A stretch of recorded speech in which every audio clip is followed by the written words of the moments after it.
Hey guys, the Firebird is here. It's just me. My brother's gonna be here today because he was looking for clues why the last night was so bad. Thanks for that one, X Miller. Anyways, so yeah, you guys saw the title, you guys saw the thumbnail, I hopefully drawn by now. I have an interview with the director of the Transformers War for Cybertron Netflix series. And a little backstory before this begins.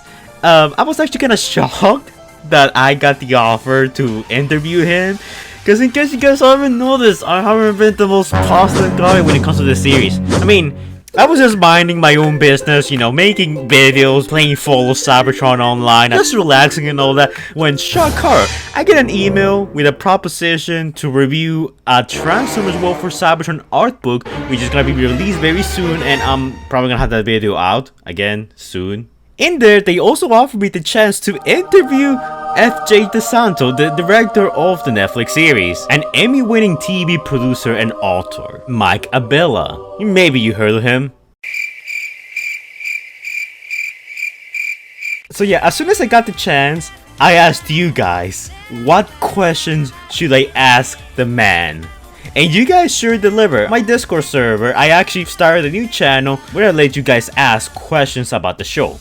Which characters died, which characters survived, what happened here, what was the original plan for the series, were there any characters that were cut, and so on and so on. I couldn't pick all the questions because some of these I already have answers to, which I'm gonna answer myself. I didn't get to ask him, but we actually know the answers to some of these questions.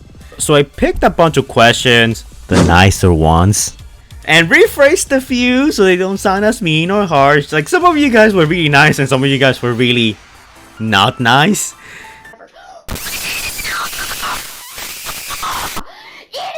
And I actually have everything recorded, so most of this video is just gonna be, you know, the interview by itself. You're gonna hear it straight from the devil's mouth answering these questions. I'm also gonna chime in with some extra detail about what he's saying, just so you guys can understand some things a bit better and have more context as to what he's talking about. Because I know not everyone keeps up with, you know, the behind the scenes of War for Cybertron like I or other Transformers YouTubers do.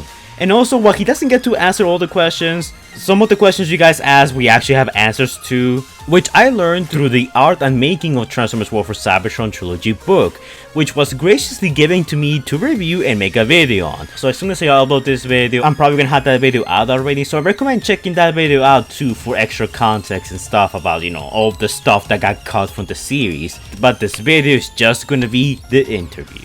So yeah, watch as I confront my biggest enemy, the man I criticize the most over his creative decisions, the man who has brought a lot of controversy to the community, splitting fans into pro or anti-War for Cybertron camps. Of course, I'm exaggerating for comedic effect, but you get what I mean. So anyways, we went on long enough. It's time to talk about the man, the myth, the legend, F.J DeSanto. So let's just jump into it. Okay, guys, so I know I ended that last segment very dramatically, but unfortunately, I didn't record the early portion of the interview, because unfortunately, I didn't record the first, I want to say 5 minutes of the interview. Not because I forgot or anything, it's just because, like, we met in Zoom, and my recording software was having trouble recording through Zoom. A bunch of technical difficulties happened, but we got it fixed, and you didn't miss much, honestly. I didn't even ask any questions. But I do want to share me and FJ's first interaction, which unfortunately didn't get recorded. But luckily, you guys know that I'm a very reliable, non-biased, trusted source. So you guys can count that everything I'm saying right now, it's 100% true. So there I was, logging into Zoom, and then I see him. The man was drinking Pepsi, and he was like, "Oh, you're the Fire Brothers. Oh man, we got a lot to talk about. You know, you don't get to talk shit about someone's show and get away with it." To which then, I was shocked. I was like, "Nani? He knows my show, he knows about my YouTube channel, and what was running through my head at that time, oh my god, he knows I talk crap about the series, like a lot." But I couldn't look weak, so I decided to stand my ground. Then I puffed off my chest, took off my shirt, and showed him my muscles. And I was like, "Yeah, what about it?" And he got scared. He was so scared, he backed down, because he knew he didn't want to mess with me. And then he decided to change the conversation to something less confrontational, completely bamboozling me. He asked me, How's your brother? And I'm not gonna lie, that actually really shocked me, because apparently he watches my videos, like all of them. Well, not all of them, at least the ones that are related to the Netflix War for Cybertron series. So he's actually well aware of the joke that my brother is never here, and also well aware about the fact that I talk crap about the series. Oh, and Mike showed up, so that was nice. Aww. Mike, this kid did these videos that busted balls nonstop about this show and who I killed. So we're gonna get into it. We're gonna throw down today. Okay. Today is the day for defending, explanations, and of course, a lot of pent-up aggression releasing. Okay. This is my payback.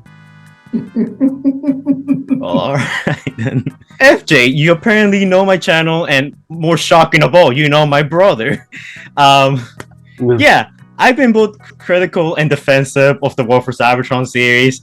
I more so began to appreciate it and kind of like it. I actually have a lot of the figures from the scene. Too late. Oh yeah, I guess it's a little too late. I have a lot of the figures here. A lot of fans, your fans, have a lot of questions. I made sure to pick out the nicer ones. Only the more nicer ones. Don't worry, I'm not here to be like, oh, War for Cybertron was so bad. What were you guys thinking? Nah, I used to comment on your YouTube page, and no one believed it was me. You did? Like, yeah, like if you go back and watch some of the videos, like some people. I'm gonna have to look through every single one of my comments, and if I don't find that comment, I'm gonna be very angry and very upset. As soon as he said that, there was only one thing to do.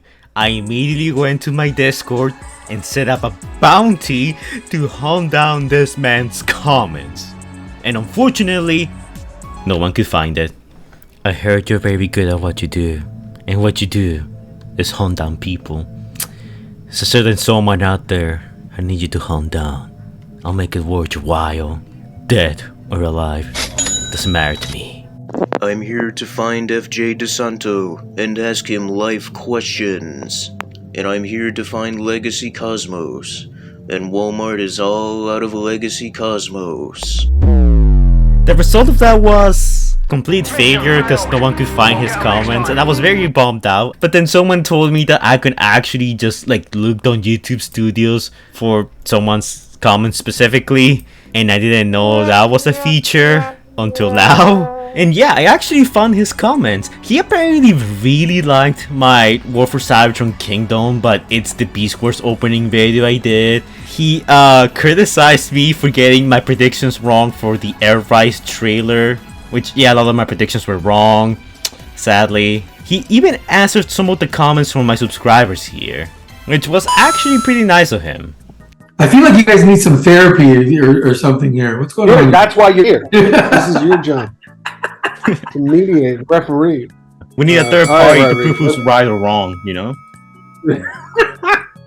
Were there any characters you wanted to put in the show but couldn't either due to budget, timing, words from Hasbro? I read part of the book. I know that you wanted to add Springer at some point. Well, that was part of the plan.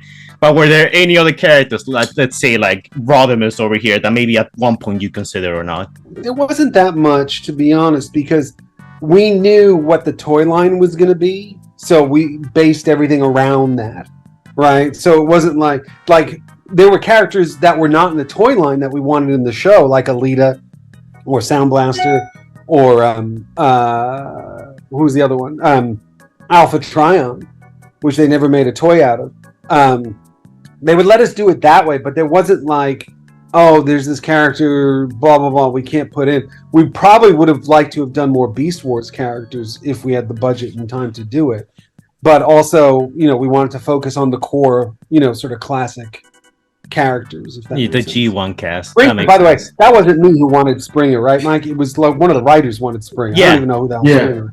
This comes straight from the Art and Making of Transformers War for Cybertron book, which I probably uploaded my review for it by the time this video gets uploaded. So go and check that out if you want more context on the whole, Springer being planned for the show, because the story behind it is actually quite interesting. Springer was basically supposed to be like Cub from All Hail Megatron, where he just shows up with reinforcements. It's kind of like that. That was the original plan for it, more or less. Yeah, the writers all had their thing, but they came into it sort of knowing, these are the parameters. If Tim would have gotten everything he wanted, if Tim Sheridan would have gotten every character, and you would have had a bigger budget than the Lord of the Rings series on Amazon. Oh my God. Tim wanted every Transformer that ever existed in print and animation. I believe that. I honestly believe that. I read your book. You guys are huge Transformer nerds. And I'm happy because of that. All the writers were absolute Transformers nerds. It's what made the show great. Chosen. Yeah. Which leads me to a personal question that hits close to my heart. Was there not enough budget for my boy Waspinator to appear? Waspinator didn't come up on the initial list. So, meaning, just to give you an idea, like you got to understand, by the time we start developing it, by the time we get to, say, Kingdom, that's years, right? That's like a couple of years. Right. So their toy line evolves as we make the show. So, for example, we didn't know Waspinator would be in the toy line when we first talked about it. They never mentioned it. And then all of a sudden they're just like, yeah, we're doing Waspinator. But by then it's too late. You're already making the show. So right, that's the real reason why. Because in the book it says that you guys started like around 2018, which is like a long time before the series debuted on Netflix. So that makes sense. I think you guys already had everything planned out by then, I guess. And then that's the thing. It's like they give you a list of like they have this really cool, it's mentioned in the book, a brand deck, which is this giant PDF of like, here's the 3 chapters, here's everybody using the themes and all that stuff. And subsequently, like as they put all that together, we're over on our own planet doing the show. And all of a sudden they're adding and subtracting characters, and there's nothing we can do about it because we've already built the models and all that stuff. I know it's been a while, so just to give you some context, when War for Cybertron Siege came out on Netflix, we were just, halfway to like the ending portion of Earthrise. Kingdom was just being teased through the War for Cybertron posters. What FJ means here is that, this show had been in production for a long time. It's not like it was a rush job and, Hasbro just got this out really quickly. This was planned for quite a while. Hasbro plans their toy lines completely in advance. Like Legacy, the current toy line we had, like apparently this goes back to like the mid portion of the Cybertron trilogy. Like Legacy was being on the works for quite a long time. They planned this like years in advance. Like people don't appreciate the amount of effort that Hasbro goes into making these toy lines and different Transformers franchises. So literally as they were producing the show, Hasbro was still working on Earthrise and Kingdom, the toys. They didn't exactly know 100% who was gonna make it into the toy line. One of the things I wanted to point out when I was doing the book was to get an idea from FJ and some of the folks at Hasbro was how a show like this comes together behind the scenes. And FJ knows much more about this than me because he pitches and sells shows for a living. But because it starts initially as a toy line and then gets developed that way, it's a very unusual way for I can just feel the hatred coming out of this man right here. For a show like this to get greenlit. And to me, it was so fascinating to talk to John Warden and find out about how he was putting together his own little diorama of toys, and then walks in a big board meeting with the CEO of Hasbro and puts it on a table and says, "What do you think of this?" And then the CEO is like, "That needs to be a TV series, like right now." And that, FJ, you could confirm that that's not how this usually works. No, everything, like the way the show came together was unusual. That diorama, we're seeing that. It just looked like a giant playset, right? It was just like, and there were all these kit bashed figures of like, here's who we're thinking of doing, but it was all done in like I think they took like old military toys or like G.I. Joe sets and sort of repurposed them for the presentation. So they wheeled that into me. So like I was at the time, so this might have been early 2018, it might be late 2017, I don't remember, but I was doing the 3rd season of Prime Wars which was a mess of a show. I wasn't the showrunner of that when it started, but I brought back in to salvage it, and I was showing them, like some footage from the third season of Prime Wars Power or the Primes, and they were like, "Listen, can we show you what we have planned?" And I went, "Yeah, of course." And they like went out and wheeled this giant thing in, this diorama, and I was just like, "Oh, what in the hell is this?" And and then they're like, "Yeah, it's gonna be this thing called War for Cybertron." I'm like, "Dude," and they were like really quiet about it. And I was like, I'm under like 12 NDAs just walking in here. And they were like, "Yeah, that's true. Then we can tell you about everything." And by the way, Beast Wars is coming back, and I was like, like, holy shit. And then I said, "Look, I would crush this as a show. Like, I want to do it." And they were basically like, there was like this one guy. He's not at Hasbro anymore, but he was a jerk in marketing. And he basically said to us, "If you want to do it, the only place you can do it is Netflix." And I was like, what he didn't know was we had just sold Tekken. That just came out last week. I produced that. I had just sold Tekken to Netflix Anime. So then I just called those guys up and I said, "Do you want Transformers?" And they went, "Yeah." And that's literally how it happened. Like, I didn't pitch them the idea. I just went, "It's these 3 things, 3 chapters. I want to do it with Polygon." And they went, "Yep, okay." I mean, then it took forever to do the deals and all that stuff. But in terms of me having to sell it, but like that diorama was the whole genesis of the whole project. I also want to note that this was around the time when Netflix started doubling down on their anime efforts. Basically, they will get anything out there and call it an anime to please more people out there, people who like anime. Because Netflix by this point was trying to, reach a broader audience. They wanted, more shows, basically more quantity instead of quality. And to some degree, they kind of succeeded because a lot of the anime shows they produce, like in my opinion, Pacific Rim the Black, Komi-san Can Communicate, and a few others, are actually really good Netflix anime shows. The problem is that with this, business model in mind, everything gets labeled as an anime. There's a reason why Netflix has a really poor reputation when it comes to anime, because some shows are not meant to be anime and they don't feel like anime. War for Cybertron is one of these cases. Okay, actually, that leads me to my next question. Why is the War for Cybertron trilogy labeled as an anime series? And is, in your opinion, like, what makes it an anime? Like, I feel like when people think of an anime, they think of a certain style, maybe 2D, or, a certain art style. Like, in your opinion, what makes this an anime? I'm a big anime fan, if you couldn't tell. I'm a big anime fan, too, obviously from an older generation than you. And the honest-to-God truth, and I've never really talked out loud about this, I actually fought them. I didn't want it to be called an anime. I wanted it to be called a Netflix series, which, by the way, they did with Tekken. Tekken's called that. And because even though we produced it in Japan at an anime studio, I felt the 3D CG with Transformers was broader than just anime, if that makes sense. I think anime comes with a certain connotation to it. But because we had sold it to Netflix's anime group, they came down and said, "No, you got to call it an anime series." That's the truth. I wanted to call it a series, and they were like, "No, you got to call it an anime series." That's the real story. It's not much to it, but I mean, to me, it's an anime because we did it in Japan and we did it with like anime company and anime producers and anime director and people who are experienced in space, but it's not Gundam or like recent stuff I'm watching, like Spy Family or whatever. That to me is anime. Even Tekken. The irony is Tekken, I think, is more anime than Transformers is, but they don't call it anime, even though it's the same group. Yeah, you gotta do what you gotta do, and I respect that a lot.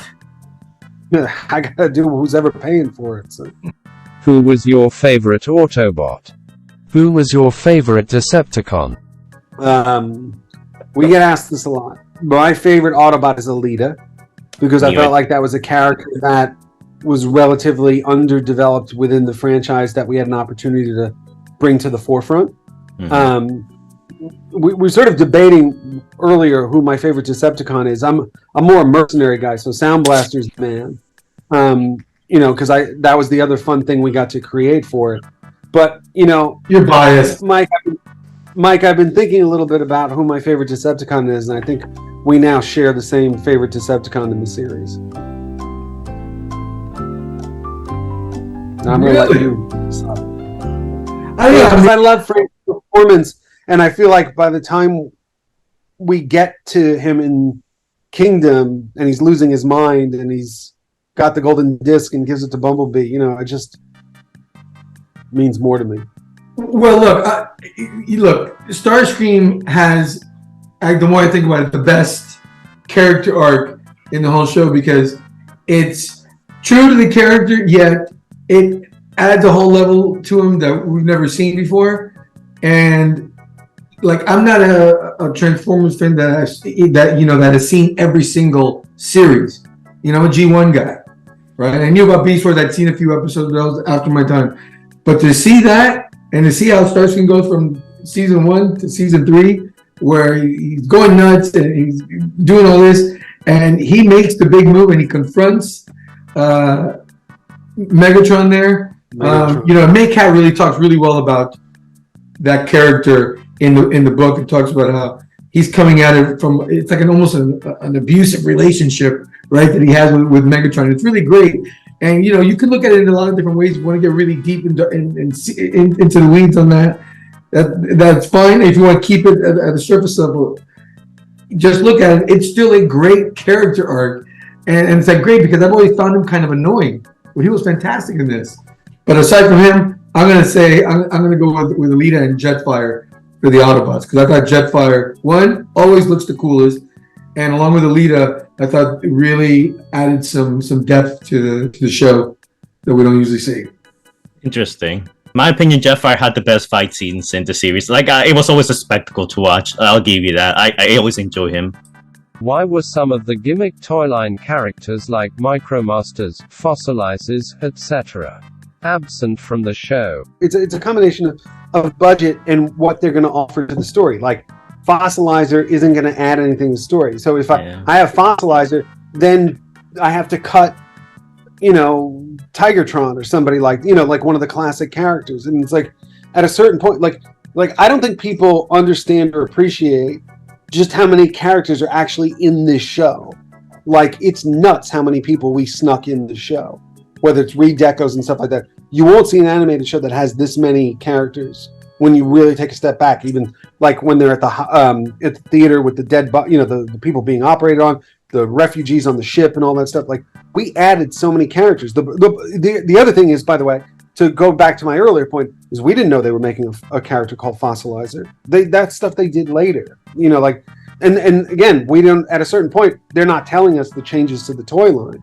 So, for example, like when we did Alita, when we decided to put Alita in the show, they literally said to me, Hasbro, that said, "We'll never make a toy out of her." And I said, guys, see, there you go. I said, guys, she's going to be super cool. We're going to make her super cool. The reason she doesn't transform in the show is because I didn't know what she was going to transform into, because there was no toy, right? So that's the honest to God reason why she doesn't transform. So subsequently, a year into making the show, I went to Rhode Island to show them the footage from Siege, and they literally said to me, who's going to be a cool character? Alita. And we're going to kit bash Acromia and make it into a thing for the Netflix toy line.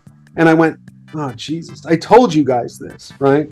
And then, of course, we killed her. And then they were like, can you find a way to bring her back? And I was like, dude, I can't, I can't do that. She's the linchpin of the whole show. And, so there would be things like that with Hasbro where it's like, yeah, we're never going to make a toy out of that. Okay, I'm going to kill her. Okay, go and kill her. Then a year later, they go, why did you kill her? It's like, she's awesome. Why did you kill her? It's like, dude, the one thing I'm pissed off is they didn't make an Alpha Trion, but that's they're doing it for the new stuff. Yeah. But anyway. First off, in the book, and I'm going to be referencing the book a lot, from what I've read, apparently the reason why, the in-universe reason, you guys know the, out-of-universe reason, straight from the devil's mouth, but in universe, apparently the reason why Bumblebee and certain characters don't transform is because they're quote-unquote undersized Transformers bots. and in the context of the series are not able to convert into a vehicle. Now, unfortunately, I didn't get to ask him about this, which, you know, on hindsight, I'm sure I'll probably ask for more details, but considering he's a nice guy and he definitely watches all of my videos, I'm sure he'll answer more what this means in the comments down below. He'll give his logic as to what this means and what the context is. My guess is that they just don't have enough parts or enough mass to transform into anything that will function like a vehicle to move. Basically like Squeaks from Transformers The Last Night. Don't feel too bad about it. It has happened throughout the entire franchise, all the way back to Beast Wars. If a character, we're not making a toy for that character, kill him. We don't care. And then they change their minds. It has happened like the whole time. This has always happened. It's all history of the franchise. And now they're doing new Alita toys and stuff like that. And because there's no new show, there's no need to explain how she comes back from the dead. But that's not my problem anymore. Yeah. So, was it very difficult to kill characters? And while we're at it, how did Spinister survive? We need that answer. Okay. I'm going to tell you the whole story. But first, I'll tell you. Hasbro gave us an Excel file, like a spreadsheet. Okay, very early on, before we were writing anything. And then they had a list of characters. So we knew, the only thing we knew at this point was Siege was, you know, sort of the war story, Earthrise would be the space story, and Kingdom would be the Beast War story. And Hasbro gave us a spreadsheet that said, here's all the characters, here's who you can kill, here's who has to be on the Ark when they leave to go to Earthrise, and here's who has to be in Kingdom. Right? And that changed a little bit like as we developed the story. So we knew we could kill this many characters, right? And certain things like Alita, because they weren't toys, we didn't have to worry about that. We can kill her no matter what. Okay. So what happened was we developed all that. And then basically, I'm going to tell you the truth. I don't know how Spinister came back. I think he just ended up in there. Someone in the animation team put him back, right? So what happened was, here's the thing I got pissed off about, was, I'll tell you a funny story. Is it, Mike, you'll tell me if this is if the Spinister story is in the book. Spoilers, it's not. So I go to Japan, right? And it's the first time I'm going to meet the Takara Tomy people. Like the guys who like design and draw and build these things, right? With Hasbro. And so it's like, Warden's there, Ben Montano's there, like they've come to Japan, and we bring all these guys to Polygon, and we're going to show them the first episode. It wasn't even finished, right? And so it's that ambush scene. Maybe it was first, second episode. My memory's garbage. But so the scene, Spinister comes on screen, and there's this like very quiet designer from the Takara Tomy team, and he looks at me and he smiles. He goes, "I created Spinister," and I was like, "Oh shit." Right? Like, and then Optimus just grabs Spinister and impales him, right? And the guy just goes, "Oh." Like, oh. And I basically was like, "Oh my god, this guy's gonna kill me." And then eventually Spinister shows. So I think, remember they have a redecoed Spinister?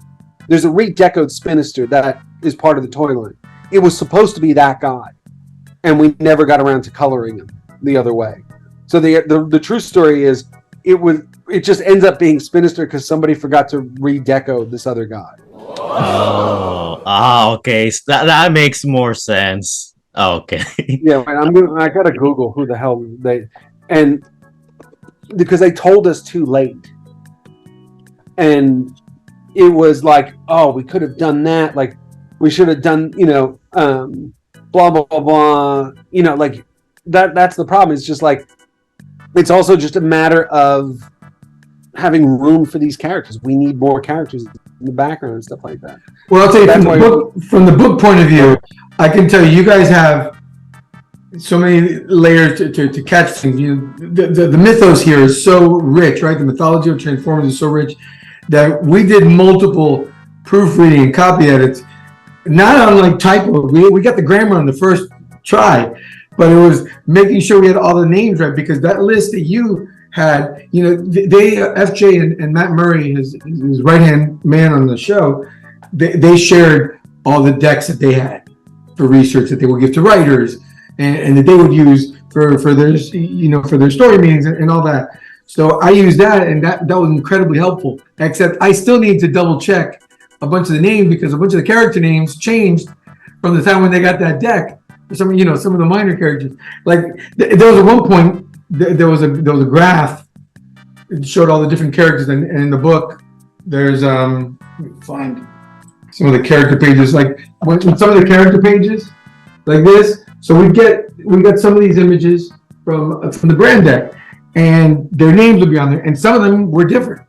And then I'd watch the show and I'd watch it over again and go, wait, but this character's not in it. But I see him. He looks. What's wrong? I text F.J and go, who is this guy? He goes, oh, they changed his name. And I was like, well, that's not what it shows here. So then I realized, oh man, I got to start changing things along the way because it tells you how much work goes into it and how quickly things change that they got to keep going. And so somebody else has to make sure, hey, you got to get the color schemes right. You got to trust the animators to get the look right. You have to get, this guy doing the book to make sure that he gets the characters' names right. There's a lot going on there. Yeah. It sounds like the typical Hasbro process of doing things. And it looks like the thing is Hasbro's great. Like you guys need to understand is Hasbro's great and they truly care about the fans. And you got to understand, you've got something that's been around for almost 40 years. What you grew up with, what you started with Transformers is different than what I started with, and everybody has their own vision for it. So it becomes this thing, and Hasbro's job is to service everybody. I'll defend them as the day is long on that stuff. Like to Mike's point, the story he was telling, there were certain times where we were slow to get their approval on certain designs, and we would just have to go ahead. Like Galvatron was another one, and they actually our design for Galvatron because originally we were so early, right? So for example, to go back to something we were talking about earlier, Mike, I'm sure this is in the book, is, we use the CAD data, the digital data of the toys to build the models, right? The problem is, for half of Earthrise and all of Kingdom, is they hadn't built those models yet when we're making our models. So we're using the model sheets for the Masterpiece Collection, for G1, like they're sending us stuff from the 80s to build the models off of, like Bumblebee in particular, which was another one they said they weren't going to make a toy out of, which they eventually did. That's why he doesn't transform, because I didn't want him in his little UFO flying around, right? and so, the one example, the big example was Galvatron. Like, Galvatron was the only character we went through like a real development process. Like Hasbro had tons of notes, and then we got it to a certain point, and they were like, "We like your design better than what we've designed for the toy," and they actually sort of went back and changed their toy to match what we were doing because they thought our version was cooler, like that, and it got a little bit away from the Transformers the movie version. All that stuff is a little more modernized. So that they were great to collaborate with. They never gave us a hard time on stuff. It's just the problem is because of the toy schedules and things like that, it doesn't match what you're doing on the entertainment side. That's the big problem, and that's why they always fall into that trap. It's not their fault. Like they're always trying to find out ways around it. Just can't do it. It's just part of the process. Sometimes it kind of just happens. Yeah. Yeah. Okay. Exactly. Okay. On that note. Okay. On that note. Did Scorponok died in the space station? In my mind, no. In my mind, Scorponok escapes back to the planet. You made a lot of Scorponok fans very happy. Is Omega Supreme dead? No, that's the idea. There's a line in the show where somebody says no one's heard from him since the fall of Crystal City. Yeah. So the idea was to keep it vague. We actually wrote an alternate ending for the show that would have explained Omega Supreme. He was captured by the Mercenaries and being reprogrammed. That way you could do a re-decode, but Hasbro wouldn't let us do it. So that's how you end up with the Unicron ending.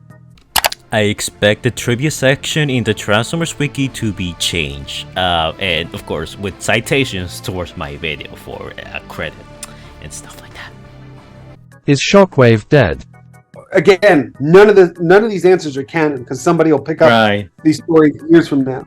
But in my mind, when the arena is about to explode, he digitizes his consciousness like into the Wi-Fi, and he would come back as like Shockwave, the gray Radio Shack Shockwave. That would be the explanation for the gray version of the character. Oh. Sort of like what Spinister becomes Rotostorm. That Rotostorm was the redecoed version. That was who he was supposed to be in the thing, and we just never decoed him. But anyway, as far as I'm concerned, Shockwave would be alive in whatever. Like he'd be floating in some sort of Wi-Fi ether during the cold winter of Cybertron and post-Kingdom, download himself back into a body or something like that. Because he's super smart. Yeah. He didn't just get caught that quick by Alita. He just wouldn't have been caught that quick. Is Cliffjumper dead? I'm not gonna ask about Cliffjumper. You're probably gonna answer it the same way. And, I'd rather him stay missing just to piss people off. I'm not going to answer Cliffjumper. Perfect. How come Astrotrain was really big in Siege than normal size in Kingdom? Did you had trouble with the size scaling for the series? A lot of fans pointed out that Astrotrain was huge in Siege. That he shrank in Earthrise and Kingdom. You're going to get all the good stories tonight. I'm going to tell you the good story about that. Mike, I don't even know if this is in the book. I'm going to get in trouble for this. It's not. So what happens is we had a height chart, right, that Hasbro provided. So every height, blah, blah, blah, blah, is based on what Hasbro gave us. Okay, so Omega Supreme versus Optimus, that's all based on what Hasbro gave us.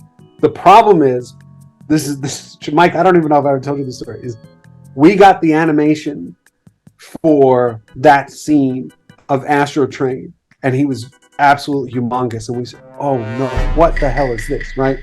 And and I went back and looked at the script, and I realized when Gavin wrote it, he wrote blah blah blah blah, the giant Astrotrain arrives, right, or something like that.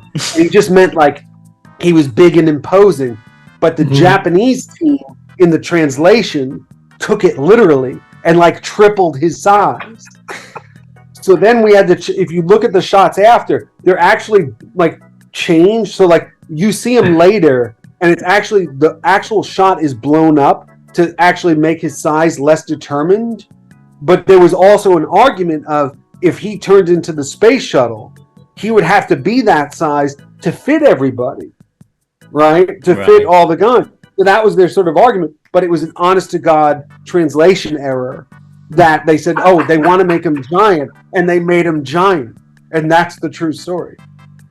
Wow. And then everything else, because I went crazy. I said, guys, shit, you got to fix this, and blah, blah, blah. And they sort of changed the angles of the shots, like in picture, to sort of scale him down a little bit. But he was giant, like in every shot of that last episode. And I think we intentionally never brought, like, anytime we brought him back, he was normal sized. Because they figured it out after that, but it was we didn't have time to change that shot. It would have cost a fortune to change it because there's so much going on in it because it's that final battle. That so you have to make that choice, right? Do I get it right, or and put it on screen the correct way, or suffer the wrath of the fans and save the budget? Then we get to tell these stories. You know what I mean? Like that's the fun part, and I get to tell these stories now, and everybody can laugh about it. But, at the time, I was like, hopefully nobody will catch it. And, of course, everybody freaking caught it. It's the internet, but that's amazing. I wasn't able to sleep at night because of that. Now I have the answer my last issue failed. So thank you for that. It was my pleasure. What determined which characters got to be mercenaries despite having previous allegiances with bots or cons? Okay, something I noticed in your interviews and even the book is that probably one of the most things you're proud of about the series will be the Mercenaries. I love them too. I think they're a great addition. What was your logic? Mike, that's the one I was telling you about. Oh, hold that up. Hold that up. Hold that closer with the Mercenary logo. I specifically got this from the card. Told me. Yeah. I wanted the logo, so that's why I got this version. Wow, that's awesome. What was the logic behind choosing the characters that you did? Like, some of them were previous Autobots or previous Decepticons, so like, even, characters that switch in between. Like, what determined? You're getting all the true stories. So, I've talked about this a lot in interviews, and it's in the book. But they had the logo for the Mercenaries, they had created a bunch of logos, like Scorponok logos, DCS logos, all these things. And they had that logo and it wasn't assigned to anything.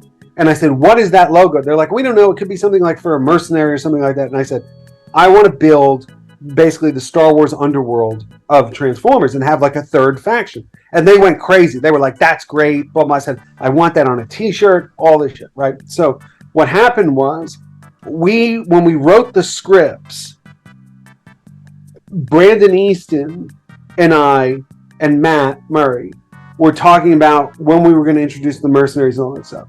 And we had a placeholder sort of, I forget his name, like the code name was Mr. Big or something. I'm going to text Matt and ask him. Mercenary leader code name, working title.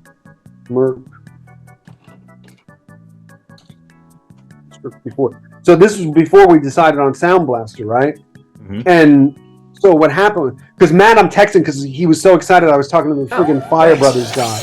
He was like so excited, like, you got to give it to him about Spinister. So what happened was we decided, hey, we can't create a lot of new characters. So other than we knew Double Dealer in the second season was going to be, there you go, was going to be a mercenary. Like we just knew that. But we didn't want to introduce them till Earthrise. So the idea would be, who are the mercenaries on Cybertron? And so we just had a placeholder character in the script. Like we didn't decide who it was going to be, but it was all the same dialogue, except, eventually we develop it further when we realized it's going to be Sound Blaster. And I called John Warden and I said to Warden, like, who do you think the leader should be? Like, I want it to be something cool. And he goes, well, you love Japanese continuity, like the Japanese G1 continuity. Who's your favorite character from it? I was like, Sound Blaster. Like, and then the light bulb, just exploded. Like, because he was like, hey, we're doing one for the 35th anniversary line. And I said, what if I made him the leader of the Mercenaries? Because we could redeco, Soundwave, and so it wouldn't cost us any money to create a new character, but we give him a completely different personality and make him pissed off he's a failed clone. And they were like, that's great. So basically what we did was, Mr. Sticks was the code name. We just called him Mr. Sticks in the script. And then when we decided on Sound Blaster, we developed it like, don't talk to him about this. He'll get pissed off because he's a failed clone of Soundwave and all this stuff, right? So, or one of Shockwave's failed experiments, I think is the line in the script. And so then we decided we're going to do his dome, which went through a lot of development. Like, how do we develop, like, where his headquarters? But then it's like, well, who are his guys? Well, we're going to redeco Impactors. Like they're muscular and all that stuff. And Impactor's a relatively newer character, so he's less, seen and all that stuff. So, sorry, I'm getting the dog. And so what happened was, then we decided, like, hey, this is really cool. And originally Double Dealer and Earthrise was just going to be Double Dealer, right? And we said, let's give him a gang. Let's give him like the mercenary gang. And so we worked with, Hasbro had like a deck that they gave us on like the rules of redecoing characters. Like, you can redeco these guys this way and it would be this. And we were like, well, there's Ramjet and Dirge and all these guys. Like, why don't we do that? And then it sort of came up like, wouldn't it be fun if we had, like a Bumblebee type, blah, blah, blah. And it was, like, well, it can't be Cliff Jumper. So, we sort of made all these decisions to like, it was always that image on the Star Destroyer of Darth Vader talking to all the mercenaries, right? All the bounty hunters. Like, that was the idea. Like, so let's make them a gang. That way it gives them a fight in the first early stages of Earthrise and all that stuff. And that's how they came together. But the funny thing is, we ended up jamming up the budget anyway, because when we decided to do Ramjet and Dirge, we had to put the cones on their head. And so that technically was a different model. So we had to I had to beg Polygon to do it. They were like, dude, I was like, please do it. Like, I'll get crucified if it's not these guys and, all this stuff. And they were like, okay, and they sort of caved in on it. And that gave us a little gang of mercenaries. Because we just didn't want to give them more Impactor clones, if that made sense. If AJ's watching this, and I hope he is, he's going to be very happy to know that the Mercenaries are now canon to the Transformers live action movies. In fact, if you look at Scourge's vehicle mode for the movie, you can actually see plenty of mercenary logos attached to his girls and some kind of trophies from hunting mercenaries. So the mercenaries are canon to Rise of the Beast. We're gonna be seeing them coming forward. They even make appearances in other shows like Cyberverse and probably other upcoming shows that we don't even know about yet. So FJ, I'll give you that. You made the mercenaries relevant, you made the mercenaries a staple in Transformers, and I'm super happy for that, because the mercenaries are the coolest thing to come out of War for Cybertron. I'll give you that one too, you win this one.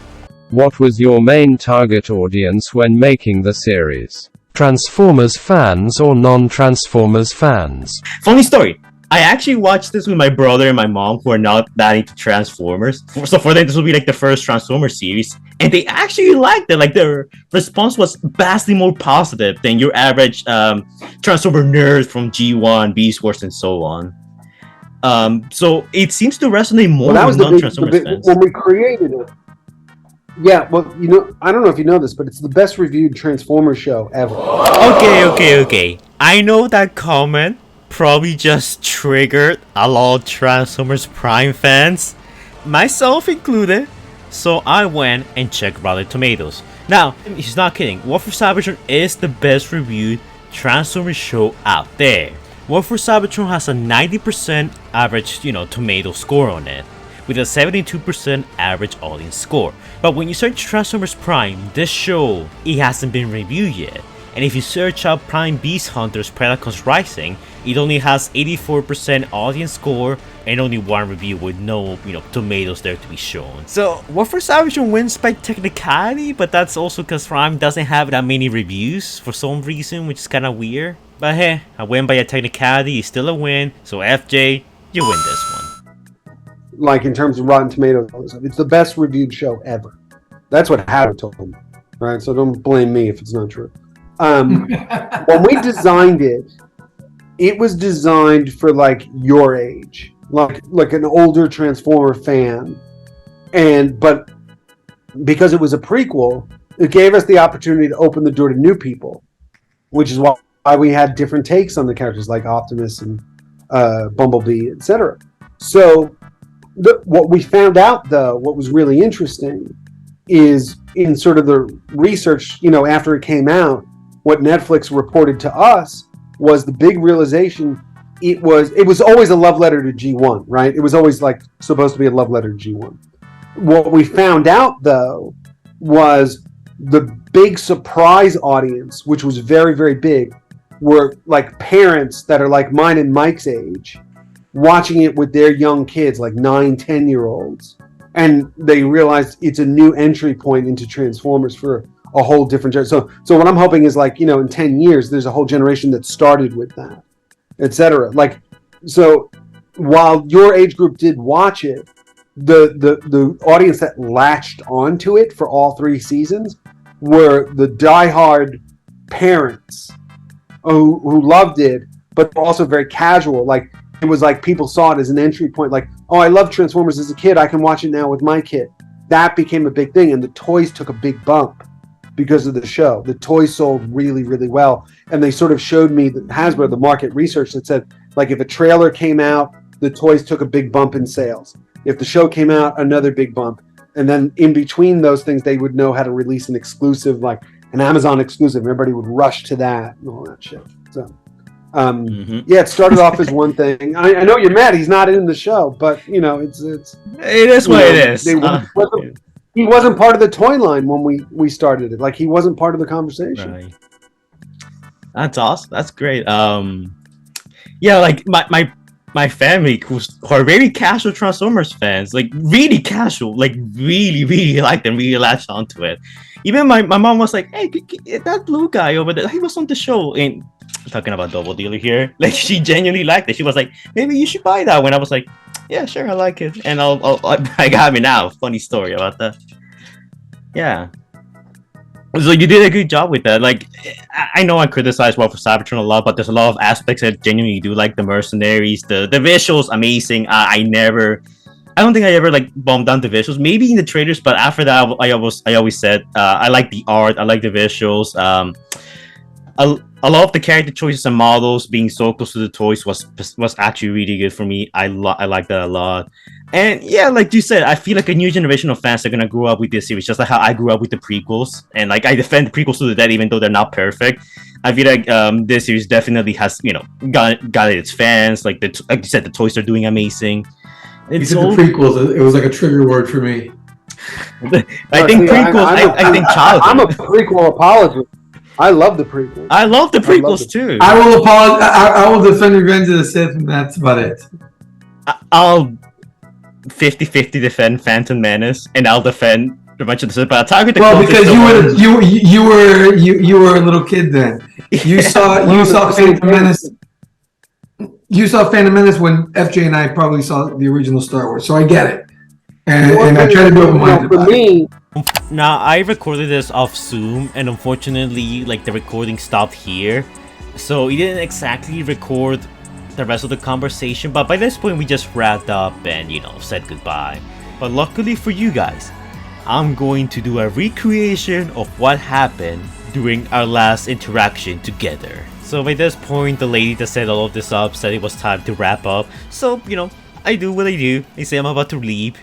I think it's about time we wrap up, unfortunately. I wish I could talk a bit more, because there's still a bit more questions I want to ask, but this is good for now. This is good. Now, you guys can't hear what FJ just said, but he said he was a big fan of my content. He also said you should subscribe to my channel if you haven't already. Just before I leave, I decided to do the most Chad thing ever. I took off my shirt, and then I proceeded to explain how I feel about FJ's series. Of course, I turned my bias mode on and proceed to morph all over his series and the man himself. I don't apologize entirely for all the stuff I said in my videos, but I'll admit, you kinda changed my mind about a few things though.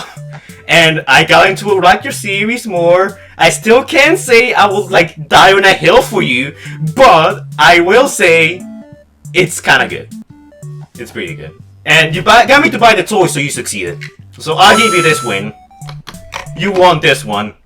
So by this point, FJ has been completely roasted and he has no comebacks left. So he does the only sensible thing and decides to say goodbye and let me leave. So it was a pleasure talking to you guys. Thank you for having me despite everything I said. I'm surprised you know about my brother, and I'll be heading out now till next time. Alright, bye everyone. In hindsight, I should have probably left off by saying till all are one, since that's kind of like the Transformer thing to do. But it is what it is. Maybe next time when I ask FJ about the other 50 characters that I'm questioning how they ended up dying and surviving in the series. No, like seriously, how does Skywarp die from one tiny blast? FJ, I'm expecting your paragraph response in the comments down below. I'll even pin your comment so people can actually see it.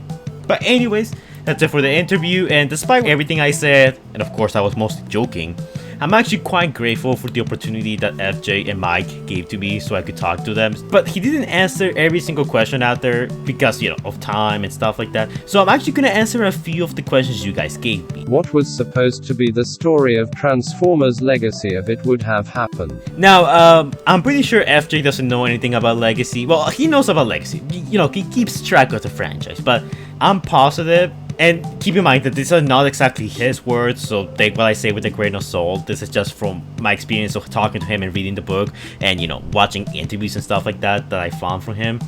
I'm pretty sure he has nothing to do with Legacy at the moment. Maybe in the future they'll ask him to do a Legacy series, who knows. But we all know, the Legacy series that was pitched to Netflix was shut down. So we have nothing to really answer this question. It will of course involve the characters from the Toyline making an appearance in the show, if it was supposed to be made. But that's about it, because the series, never got the green light, so never entered pre-production. Is there anything you would change about the series? FJ actually answered this one himself. If him and his, entire production staff, could change anything about the series, they would have added more characters and have, the episodes be a whole lot longer.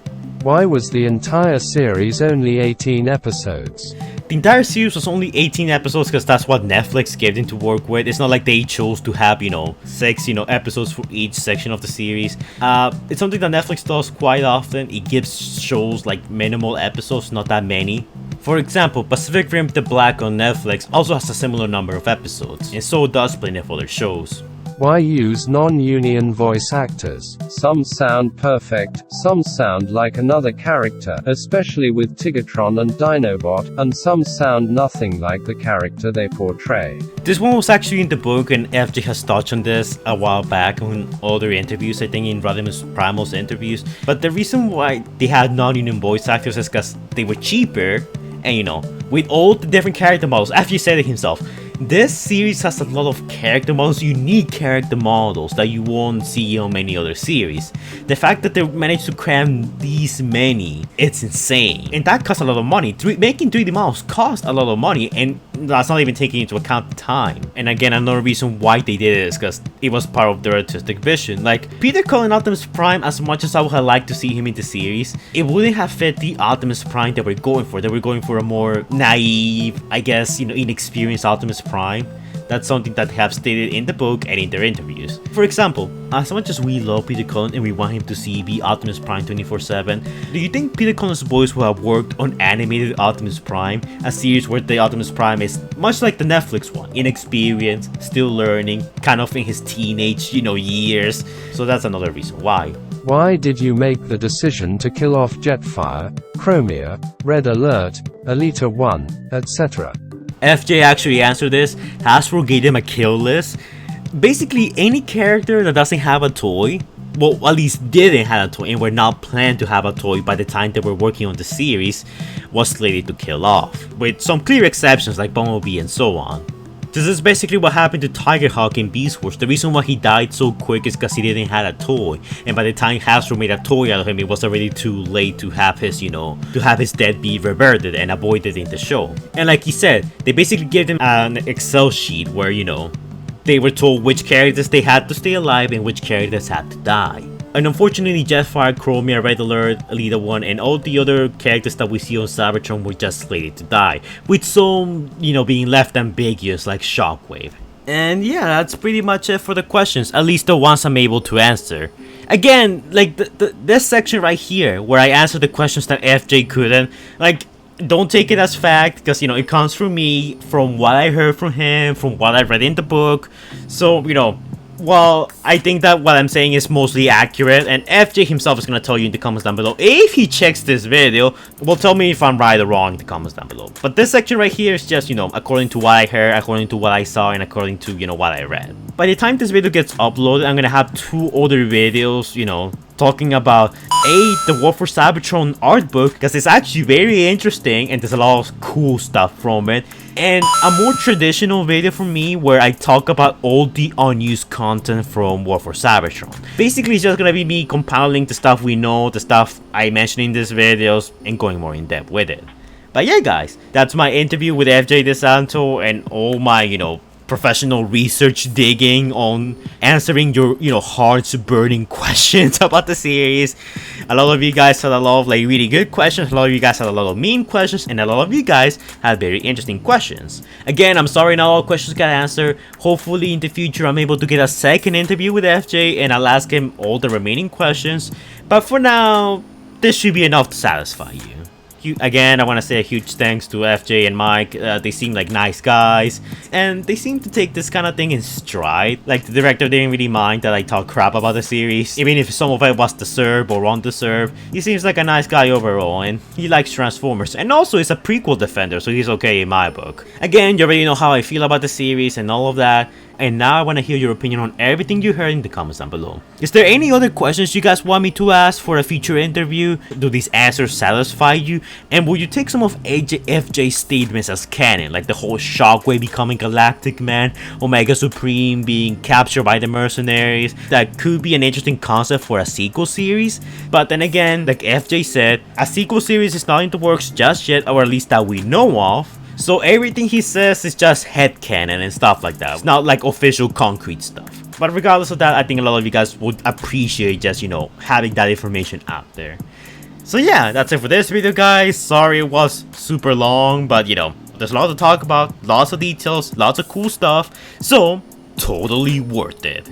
But yeah, that's it for this video, guys. Hopefully you all enjoy. Again, please be nice to F.J in the comments down below. Remember, these are people, not machines. Be nice to them, okay? I don't condone harassment of any kind. That's no good. Like, comment, and subscribe. And I will see you guys in the next video.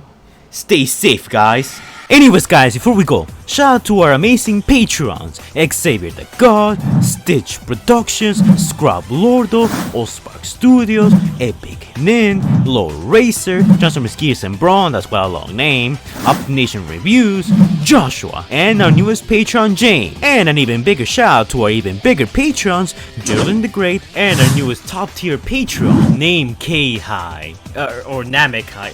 How would you pronounce that? And X-Number23, who donated a amount of money. By donating to my Patreon, you get quite a few rewards. Get a shout out to you and your YouTube channel in the description down below. You get to collab with me in some of my videos if you so choose to. You can request some artwork from me, get exclusive early access to some of my videos, and some other projects I'm currently working on in the background. And I'm constantly updating the Patreon with brand new rewards and new content for you guys to enjoy. And a bunch of other stuff I plan to make public in the future. Be sure to check out my Patreon's YouTube channels, they're all gonna be in the description down below. They also do some really cool content over there that is surely worth your time. Keep in mind this is 100% optional since freedom is the right of all sentient beings. Thank you guys so much for donating, it's much appreciated. And I'll be seeing you guys in the next video. Stay safe, guys.